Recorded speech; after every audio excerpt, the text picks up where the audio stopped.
Hello student, स्वागत है आपका नौकरी पर चैनल में। और मैं आपको प्रोवाइड कर रहा हूँ पीडीएस के क्वेश्चन है। मान लीजिए एडी 6 देखो ये फॉर्मूला समझ लो पहले, ठीक है। एक फिर मैं समझाता हूँ आपको कोई भी समकोण त्रिभुज दे रखा है और बी से मैंने कोई लंब यहाँ पे डाल रखा है कर्ण पर। तो यहाँ पे जो भुजा ए है ये भुजा बी है और ये भुजा क्यू है, ये भुजा आर है, टोटल हमारी भुजा पी है, ठीक है। अगर मुझे ए का मान निकालना है तो ए स्क्वायर जो होगा वो होगा पूरी भुजा, मतलब ये इसकी बराबर वाली भुजा क्यू इंटू पी, मतलब पूरी भुजा। बी का मान निकालना है तो बी का मान होगा बी स्क्वायर बराबर इसकी बराबर वाली भुजा आर इंटू पी पूरी भुजा। इसको आप आर प्लस क्यू भी लिख सकते हो। पी का मैंने पूरा मान लिया, आप इसको आर प्लस क्यू भी लिख सकते हो। एम का मान निकालना है तो एम स्क्वायर बराबर हो जाएगा क्यू इंटू आर, तो एम इसका बराबर क्यू इंटू आर। ए भी निकालना है तो हो जाएगा एम इंटू पी, मतलब पूरी भुजा। ए भी निकालना है तो पूरी भुजा। अब देखो मान लीजिए एडी 6 सेंटीमीटर त्रिज्या वाले वृत्त की स्पर्श रेखा है। तो ये 6 सेंटीमीटर वाला त्रिज्या, 6 सेंटीमीटर वालों की वृत्त है, ठीक है। 6 सेंटीमीटर वृत्त वाले वृत्त की त्रिज्या, तो इसकी 6 सेंटीमीटर वृत्त की त्रिज्या हो जाएगी, ठीक है। स्पर्श रेखा है एक स्पर्श रेखा हमारी क्या है, एडी। तो एडी हमारी एक स्पर्श रेखा, इस टाइप से मान लेता हूँ एडी, ए डी, ठीक है।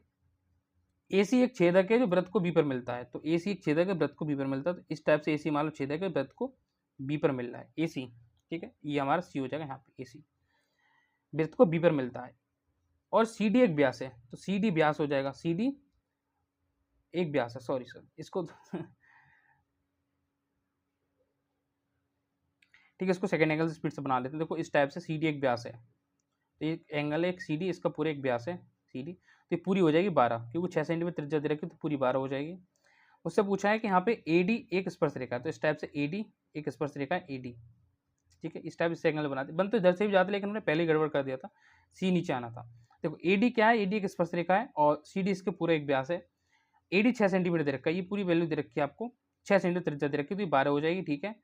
इस पर ए सी एक छेदक रेखा है, तो ए सी एक छेदक रेखा है इस टाइप से, और यहाँ पे जो पॉइंट को काटती है वो बी पर मिलता है, तो ये बी है, ठीक है।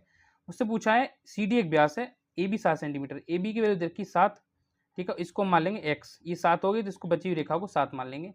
तो ए सी का मान क्या है, मुझसे ए सी का मान पूछा है, ए सी का मान पूरी संख्या पूछी है x+7, तो आपको मैंने बता ही रखा है।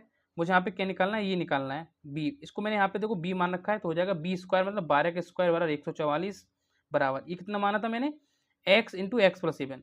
यहाँ पे मतलब q इंटू आर, क्यू का मतलब 7 इंटू x+7, तो हो जाएगा 7 इंटू x+7, ठीक है। ध्यान से देखो ऐसी कौन संख्या है जो 144 बनती है। तो बोलो भैया हमने पढ़ा है कि 16 7 है, ये x है, ठीक है, x। हाँ, अब आपको देखो x के में ऐसी कौन सी संख्या पे पुट करें ताकि जो वैल्यू वो 144 निकल के आ जाए, ठीक है। यहाँ पे आएगा x इंटू x+7, यहाँ पे आएगा x इंटू x+7, ये होता है x इंटू x+7, पूरा भाग जो हमें निकालना है x और ये पूरा भाग। तो यहाँ पे x की वैल्यू ऐसी कौन सी पुट करें, 144 आया, तो आपको पता है कि 16 कॉमा 9, 16 जब में 144 होता है, तो x वाला मैं क्या पुट कर सकता हूँ, यहाँ पे 9 पुट कर सकता हूँ। जब मैं 9 पुट करूँगा तो कितना आएगा, 144 बराबर x का मान 9 आ गया, और x+7 करोगे तो 16 आ जाएगा, 9 और 7 16, x का मान मेरा कितना है 9 है। मुझसे पूछा क्या है, मुझसे पूछा है AC, मतलब पूरी वैल्यू पूछी, पूरी हो जाएगी 7 + x, पूरी 7 + x, ठीक है। ये मैं फाइंड आउट करना था 7 + x, तो x का मान 9 है और 7, ये 9 + 7, 9 + 7 मेरा कितना आ जाएगा, 16 आ जाएगा AC का मान। तो 16 डी ऑप्शन मेरा राइट आंसर हो जाएगा।